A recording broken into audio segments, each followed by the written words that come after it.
নারী সুরক্ষা মহামিছিল ও সভার কর্মসূচি ছিল বিজেপির। শনিবার বিকেলে বাঁকুড়া হিন্দু স্কুল ময়দান থেকে এই মহামিছিল শহর পরিক্রমা করে মাচানতলা পৌঁছয় এবং মাচানতলায় আকাশ মুক্ত মঞ্চে ছিল সভার কর্মসূচি। এই সভার লিখিত প্রশাসনিক অনুমতি থাকা সত্ত্বেও পুরসভা আকাশ মুক্ত মঞ্চের গেটে তালা দিয়ে রাখে।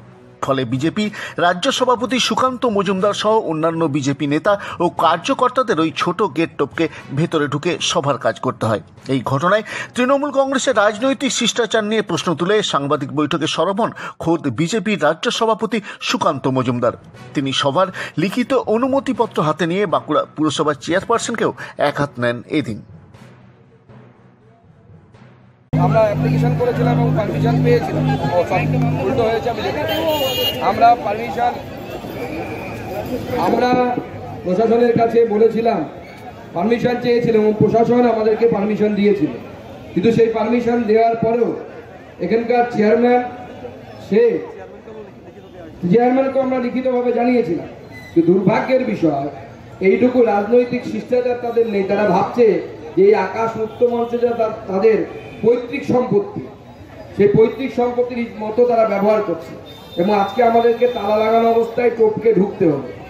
দেখুন, বিজেপি এরকম করতে পারে, বিজেপিকে এইভাবে তালা লাগিয়ে আটকানো যায় না। অনেকে চেষ্টা করেছিল রাম মন্দিরে তালা লাগিয়ে, 400 বছর সময় লেগেছে, কিন্তু আমরা সেখানে রামলালাকে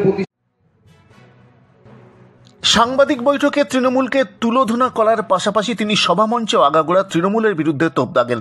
এমনকি সুকুমার রায়ের বাপুরাম সাপুড়ে ছড়া আউড়ে তৃণমূলকে ডান্ডা মেরে ঠান্ডা করে দেওয়ার হুমকি দেন তিনি। কে ফোঁস করে? সাপ। মুখ্যমন্ত্রী ফোঁস করার কথা বলছে না। ছোটবেলায় আমরা কবিতা পড়েছিলাম, বাপুরাম সাপুড়ে।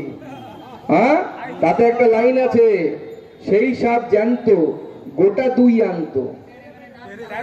সেই সাপ জ্যান্ত কটা আনতে বলেছে? গোটা 2 আনত। দেখেছেন, ঠিক কবি আগেই বুঝতে পেরেছিল 2 খেলা সাপ জন্মাবে। তারপরে লাইন কি আছে? সেই সাপ জ্যান্ত গোটা 2 আনত, তেরে মেরে ডান্ডা করে দেবো। তো বিজেপিকে যদি ফোঁস করতে আসেন, বিজেপি কিন্তু ডান্ডা ব্যবহার করবে। আগেই বলে দিলাম, বিধিমত সতর্কীকরণ। এগুলো বন্ধ করুন। যে কটা টাকা জোগাড় করতে পারছেন, কামাতে পারছেন, বিক্রি করে বালি, ইট সিমেন্ট, কয়লা চুরি করে 26-এর আগে অবধি করে নিন। কারণ 26-এর পর বিজেপির বুলডোজার সরকার তৈরি হবে এই পশ্চিমবঙ্গে, বিজেপির সরকার গঠন হবে। কি আমরা গঠন করবো তো? ভারত মাতা কি, ভারত মাতা কি। এদিনের এই সভায় আনুষ্ঠানিকভাবে বিজেপিতে যোগ দেন বাঁকুড়া পুরসভার 18 নম্বর ওয়ার্ডের নির্দল কাউন্সিলর অনন্যা রায় চক্রবর্তী।